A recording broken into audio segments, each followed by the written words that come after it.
ना कोई नहीं, अभी टेंशन मत ले, गिरेगा तो मेरी। ओके, हमने लिखा electric field if the flux associated with the given area does not change on moving the area from one position to another, तो भी वो प्रॉपर्टी बन गई यूनिफॉर्म इलेक्ट्रिक फील्ड की, जो मैंने अभी आपको बताया था कि अगर मैंने यहाँ एरिया रखा तो कितना फ्लक्स है 2, अगर इस एरिया को एक जगह से दूसरी जगह ले गया तो भी फ्लक्स कितना है 2, 2 2 2, सब जगह the flux is 2, that means this field is uniform electric field. तीसरा, the field lines are parallel to each other, the field lines are parallel to each other, the field lines are parallel to each other। ऊपर एक कुत्ता होता, अच्छा वो उसको भेजो।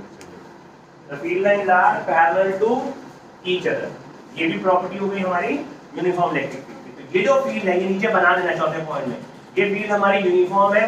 हमने बोला इलेक्ट्रिक फील्ड का फॉर्मूला कितना है, it is flux by area. अब एरिया को तो मैं कांस्टेंट रख रहा हूं, यानी कि अगर फ्लक्स कांस्टेंट रहेगा तो इलेक्ट्रिक फील्ड क्या रहेगी, कांस्टेंट रहेगी। बहुत सिंपल है। तो this is the representation of uniform electric field. And if you talk about this, what kind of electric field is this, it is a reducing field, right or wrong? Reducing field. E is again phi by A. I am keeping A constant. Phi is decreasing, so E is decreasing. Am I clear? Reducing electric field, constant electric field. Uniform electric field, non-uniform electric field. तो electric field आपने uniform लिख दिया, अब non-uniform लिख लो। Non-uniform electric field first. The magnitude of electric field intensity will be different at different points. The magnitude of electric field intensity will be different at different points. Will be different at different points. Yes.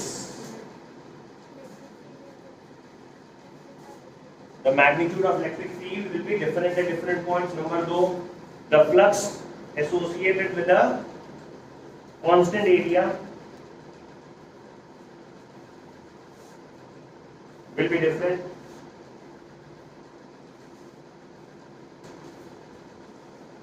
The flux associated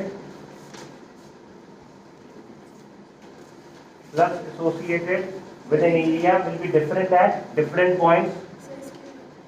Will be different at different points. Next,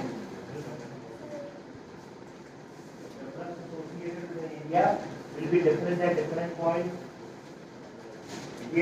तीसरा, the field lines will not be parallel to each other. ऐसे ही बहुत compulsory point नहीं है, मुझे पता है, but मैं लिखवा रहा हूँ। The field lines will not be parallel to each other.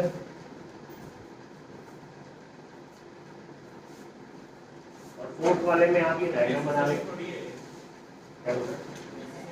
वो थोड़ा कंपल्सरी नहीं है, मैं लिखवा रहा हूँ, जितना डायग्राम बनाया उसके हिसाब से। कई बार क्या होता है, फील्ड लाइन पैरेलल दिखती है बट डिस्टेंस जगह पर डिफरेंट हो जाती है, पर बहुत आगे जाके वो चीज आएगी। वो कब समझ में आएगा, जब मैं ये बताऊंगा कि इसके ऊपर जो चार्ज रखा है ना मैंने, वो कांस्टेंट है कि नहीं। अभी फिलहाल मैं चार्ज को कांस्टेंट लेकर, ठीक है ना, तो मेरा काम निकल जाएगा, बाकी आप समझ जाओगे। एग्जाम्पल मैंने दे दिया, field due to a point charge, field due to a point charge, field due to a point charge, field due to a point charge. तो मुझे उम्मीद है कि आपको ये समझ में आ गया होगा। Field due to a point charge,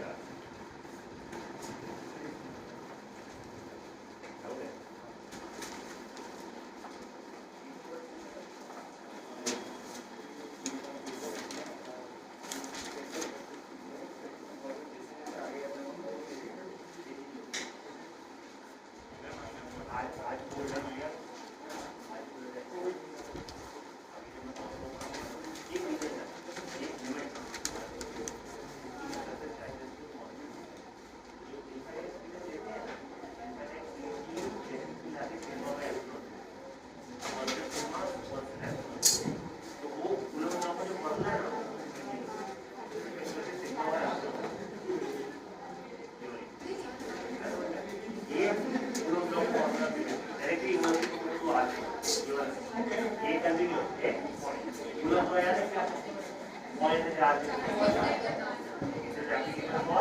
point charge अब आगे बढ़ते जाओ टू पॉइंट दिया है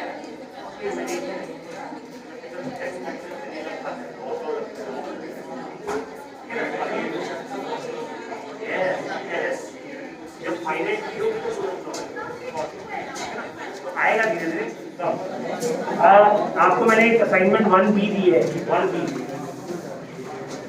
असाइनमेंट 1B, प्लीज बातें नहीं करो। 1B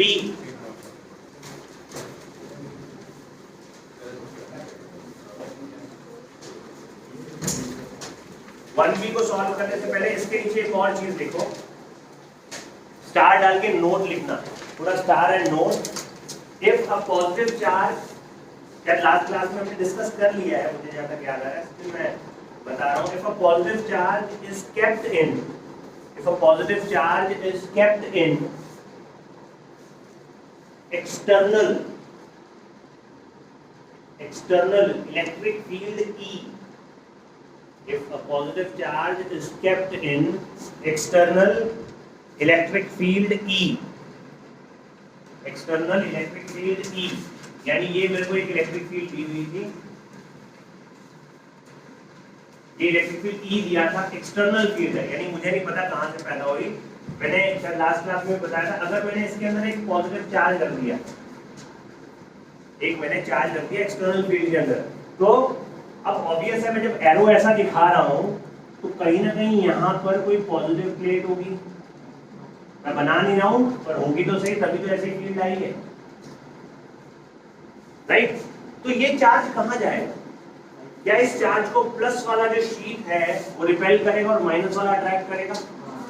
तो क्या मैं ऐसा बोल सकता हूँ ये चार्ज यहाँ भागेगा और इसके ऊपर फोर्स कितनी लगेगी? तो आप याद रखिए Q into E, F will be equal to Q into E।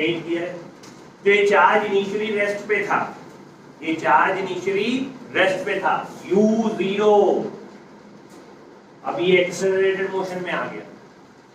तो मैं मैकेनिक्स पे क्वेश्चन बना लूंगा, एक चार्ज एक्सेलरेट कर रहा है, 2 सेकंड के बाद उसकी वेलोसिटी कितनी होगी, 3 सेकंड के बाद वो डिस्टेंस कितना ट्रेवल करेगा, है ना।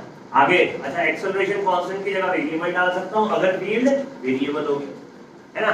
तो मुझे समझ में आ रहा है Q इंटू E फोर्स लग रहा है, तो क्या Q into E M into A के बराबर होगा कि नहीं? जो Q इंटू E है वो M इंटू A के बराबर, यानी एक्सेलरेशन कितना लग रहा है चार्ज पे? A equals to QE by M लग रहा है। राइट नाउ ये एक्सेलरेशन कांस्टेंट है, क्यों? क्योंकि मैं E कांस्टेंट ले रहा हूं, इलेक्ट्रिक फील्ड कांस्टेंट ले रहा हूं, इसकी एक्सेलरेशन कांस्टेंट है, इसकी इक्वेशन ऑफ मोशन लग रही है। अगर कॉम्प्लिकेट करना हो, लेवल ऊपर लेके जाना हो, इंटीग्रेशन ले आएंगे, E को वेरिएबल ले लेंगे, एक्सेलरेशन भी वेरिएबल हो जाएगा और आपको जो पैरामीटर्स निकालने हैं वो इंटीग्रेशन की मदद से निकालना है ना। तो बेसिक्स तो यही रहेगा। अगर फोर्स लग रही है चार्ज पे, इधर मूव करेगा। अगर ये चार्ज नेगेटिव होता, सपोज इलेक्ट्रॉन रख दिया मैंने फील्ड में, तो इलेक्ट्रॉन कहां मूव करेगा? Opposite to the electric field Q into E। Proton will move towards alpha particle. क्या होता है alpha particle? Doubly ionized helium atom. Helium के 2 इलेक्ट्रॉन उड़ा दिए बाहर के, तो उस पे कितना चार्ज आ गया? He2+, वो बन गया अल्फा पार्टिकल, है ना। तो अल्फा पार्टिकल कहां भागेगा? इधर भागेगा। इलेक्ट्रॉन कहां भागेगा? इधर भागेगा। तो ये सब चीजें आपके दिमाग में फिट होनी चाहिए। Electron always moves opposite to electric field, negative charge always moves opposite to electric field, proton alpha particle and a positive charge always moves along the electric field. Am I clear? This is the acceleration which I have found out. अभी इसमें बहुत सारे question आएंगे इसके ऊपर जो हम करेंगे, ठीक? ये आप नोट करेंगे। Proton can move out of the nucleus, you know that. जो न्यूट्रॉन है न्यूक्लियस के अंदर जो न्यूट्रॉन है अनस्टेबल न्यूक्लियस के अंदर, that breaks the nucleus and converts into proton और वो स्पेस में आ सकता है। कोई मुश्किल नहीं है, लेकिन उन्हीं एटम्स का, उन्हीं एलिमेंट्स का जिनका अनस्टेबल न्यूक्लियस है, सबका नहीं। नॉर्मली तो प्रोटॉन अंदर है, पर हम तो क्या ले रहे हैं? नहीं, प्रोटॉन अकेला, neutron will be converted to proton, इतनी इंटरेस्टिंग चीज है, इतनी इंटरेस्टिंग चीज है कि अगर एक अनस्टेबल न्यूक्लियस टूटता है ना तो उसमें न्यूट्रॉन प्रोटॉन में कन्वर्ट होकर बाहर आएगा, प्रोटॉन बाहर नहीं आएगा, प्रोटॉन न्यूट्रॉन में कन्वर्ट होता है। जो प्रोटॉन है वो न्यूट्रॉन में कन्वर्ट हो जाएगा जब बाहर निकलेगा। न्यूक्लियस फटा, प्रोटॉन न्यूट्रॉन में कन्वर्ट होकर बाहर आता है और न्यूट्रॉन प्रोटॉन में कन्वर्ट होकर बाहर आता है। क्यों का कारण तो रेडियो एक्टिविटी में पता ही नहीं है, क्योंकि रेडियो एक्टिविटी क्या करता है, रेडियो एक्टिव लॉज फॉलो करता है, होता है वो पता है ना, पर ऐसा होता है। तो यहाँ पर जो हम प्रोटॉन लिख रहे हैं ना बेटा, वो प्रोटॉन हाइपोथेटिकल लिख रहे हैं, हम ऐसा नहीं सोच रहे कि यहाँ एक प्रोटॉन पड़ा हुआ था चल वो हो जाए, ऐसा नहीं, ठीक है ना। Beta positive and beta negative decay, yes, beta decay के अंदर होता है, बीटा एक पॉजिटिव डिके होता है, beta plus decay and beta minus decay, उसी में न्यूट्रॉन प्रोटॉन में कन्वर्ट होता है। खैर वो अभी right now that is not important, since you asked a question तो मैंने आंसर किया। इंपॉर्टेंट इज कि हमको तो दे देगा कि proton is kept in the electric field, तो हम वहां ये नहीं लिखेंगे कि यूरेनियम में है, मैं नहीं सॉल्व करूंगी, है ना, प्रोटॉन थोड़ा बाहर आना है तो लिखना पड़ेगा। तो क्या ये क्लियर है? अब हम देखते हैं अपनी शीट के अंदर क्वेश्चन नंबर 1। सबसे पहले मुझे उम्मीद है कि सब लोग सॉल्व कर देंगे क्वेश्चन नंबर 1, एक का भी बचेगा नहीं, शीट ले लो जिसका है। क्वेश्चन नंबर 1 ये लिख दो यार, डायग्राम बना दो, कंप्लीट करने की जरूरत है। जिसके पास नहीं है वो जाते हुए ले लेना।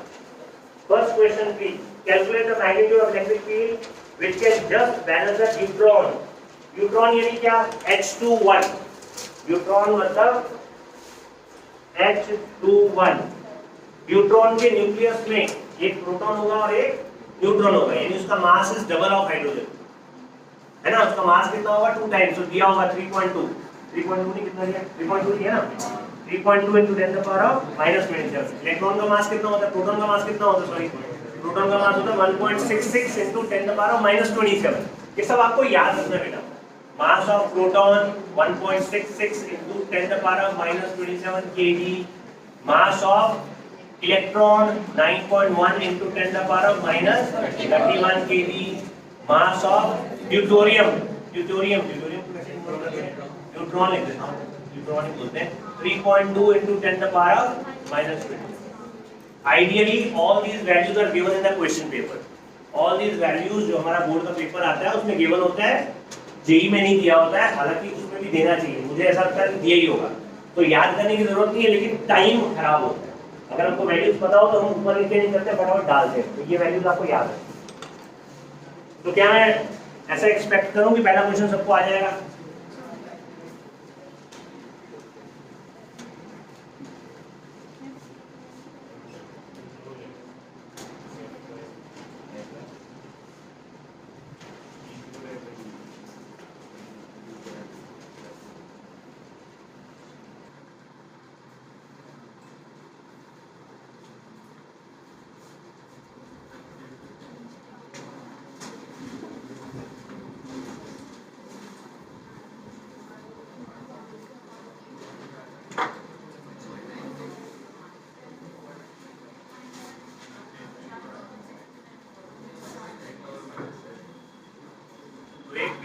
जो है एक न्यूट्रॉन के ऊपर Mg लग रहा है जो नीचे लेके जा रहा है, तो मैंने इलेक्ट्रिक फील्ड रख दी इस तरह से, प्लस माइनस, इलेक्ट्रिक फील्ड ऊपर लगा दी, एक्सटर्नल इलेक्ट्रिक फील्ड अपवर्ड्स, तो ऊपर फोर्स कितनी लगेगी? Q into E। So for neutron to balance, Mg should be equal to Q into E। तो M तो तुमको दिया है 3.2 into 10 the power of -27 into G को 10 ले लो, और Q कितना हुआ? 1.6 into 10 the power of -19 into E। E की वैल्यू आपकी निकल जाएगी। देखो इसका आंसर आ गया, वही है।